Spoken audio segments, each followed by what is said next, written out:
নমস্কার সবাইকে। গতকালকে আমরা 18 নম্বর ওয়ার্ডের নিউ ভগতপুর এলাকার গোবিন্দা লেনের মানুষতারায় আমরা যুবশক্তি ক্লাবের সব সদস্যরা ডাকাইছে তারার এখানে। তো আমরা সবাই মিলিয়ে গেছি তারার ঘরে।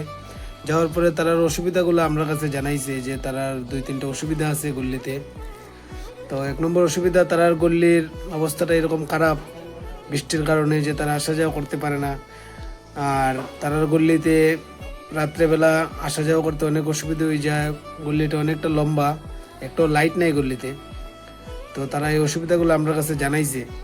তো আমরা তাদেরকে কথা দিয়েছি যে এখন তো অনেকগুলা কাজ আছে, তবুও যত জলদি সম্ভব আপনাদের গল্লিটা আমরা ঠিক করিয়ে দিমু। আর আপনারা দেখতে পারেন অনেক দিন থেকে আমরা প্রত্যেকটা গল্লি কাজ করিয়ে ঠিক করিয়ে দিলেইছি, আরও অনেকগুলা গল্লি রয়ে গেছে, এটাও আমরা আগামীতে করার চেষ্টা করলাম।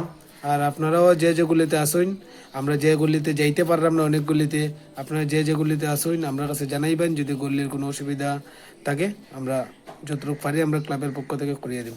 নমস্কার।